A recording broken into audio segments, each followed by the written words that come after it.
கோழி பண்ணையில மறைஞ்சிருக்க ஒரு சின்ன விஷயம். ஆனா, இதுதான் பெரிய பிரச்சனைய கொண்டு வந்துடுது. நம்மளும் எல்லாத்தையும் கரெக்ட்டா மெயின்டெயின் பண்ணியிருப்போம். கரெக்ட்டான ஃபீட் குடுத்துருப்போம். கரெக்ட்டா டெம்பரேச்சர் மெயின்டெயின் பண்ணியிருப்போம். குளிரடிக்காம பார்த்துருப்போம்.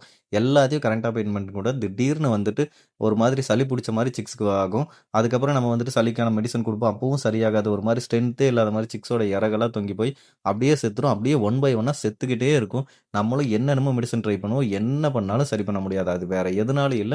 இந்த தூசுனால தான். இந்த தூசு வந்துட்டு நம்ம நிலக்கடலை வேஸ்ட் அந்த மாரி யூஸ் பண்ணும்போது, அது அப்படியே கொஞ்ச நாள்ல அப்படியே ஒரு மாதிரி டஸ்ட் மாரி ஆகி அப்படியே காத்துலலாம் பறக்க ஆரம்பிச்சுரும். இது ரொம்ப நாள் விட்டதுனால இவ்வளோ தூசு ஆயிருக்குன்லாம் நினைக்காதீங்க. ஜஸ்ட் 45 டேஸ்ல இந்த அளவுக்கு ஆயிருக்கு.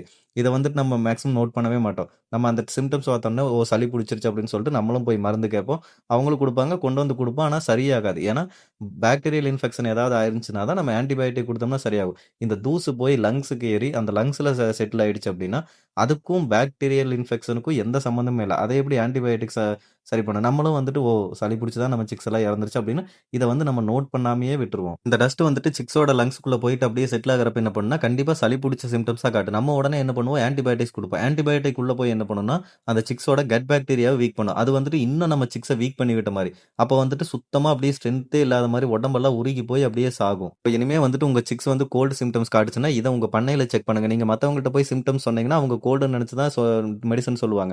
ஸோ நீங்க வந்துட்டு உங்க பண்ணையில அத கண்டிப்பா செக் பண்ணிக்கோங்க. நான் வந்துட்டு இது ஒரு 2, 3 சிக்ஸ் இரும ஆரம்பிச்சோனே நான் இதான் ரீசன்னு கண்டுபிடிச்சுட்டேன். இருந்தாலும் நம்ம ஒரு 10 நாள்ல வந்துட்டு சிக்ஸ வெளி மேய்ச்சல்ல விட்டுற போறோம் அப்படின்னு சொல்லிட்டு, அதுக்குள்ள எதுக்கு சேஞ்ச் பண்ணணும் அப்படின்னு நானும் ஒரு 2 டேஸா வந்துட்டு இந்த பெட்டிங் மேல அப்படியே வாட்டர் ஸ்ப்ரே பண்ணி விட்டோம்னா தூசி பறக்காது. அந்த மாரிலாம் ட்ரை பண்ணி பார்த்தேன். பட் அது எதுவுமே வேலைக்கு ஆகல. 5, 6 சிக்ஸ் அப்படியே இரும ஆரம்பிச்சது. உடனே இதுக்கு மேல விட்டோம்னா சிக்ஸ் டெத் வந்துரும் நம்ம இதுல அப்படின்னு சொல்லிட்டு உடனே அத சேஞ்ச் பண்ணிடலாம். 10 நாளா இருந்தாலும் பரவால்ல. 10 நாளைக்கு அப்புறம் வேற பேட்ச் வந்துச்சுன்னா மறுபடியும் வேணாலும் சேஞ்ச் பண்ணிக்கலாம் அப்படின்னு உடனே சேஞ்ச் பண்ண ஆரம்பிச்சுட்டேன். சேஞ்ச் பண்றதுக்கு ஒண்ணும் இல்ல. ஃபர்ஸ்ட் சிக்ஸ் வந்து வேற எங்கேயாவது இடத்துக்கு மாத்திருங்க. அதுக்கப்புறம் கீழ என்ன பெட்டிங் போட்டிருக்கீங்களோ அதெல்லாம் சுத்தமா வலிச்சு எடுத்துருங்க.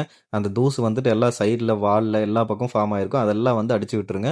அதுக்கப்புறம் சுத்தமா தூசெல்லாம் இல்லாம சுத்தமா கூட்டிட்டு, அதுக்கப்புறம் பொட்டாசியம் பெர்மனேன்ட் வாட்டர்ல மிக்ஸ் பண்ணி சைடுல எல்லாம் ஸ்ப்ரே பண்ணி விட்டுட்டு, கீழலாம் தெளிச்சு விட்டுருங்க. இந்த பொட்டாசியம் பெர்மனேன்ட் எப்படி யூஸ் பண்றதுங்கிறது நம்ம சேனல்ல ஒரு வீடியோ போட்டிருக்கோம். அதுக்கப்புறம் வந்துட்டு இது முழுசா ட்ரை ஆனதுக்கப்புறம் நீங்க என்ன யூஸ் பண்ணுவீங்களோ நிலக்கடலை வேஸ்ட்டோ, இல்ல தேங்காய் நாரோ எது யூஸ் பண்ணுவீங்களோ அத கொண்டு வந்து போட்டு, அதுக்கப்புறம் சிக்ஸ கொண்டு வந்து எப்பவும் போல நார்மலா விட்டுருங்க.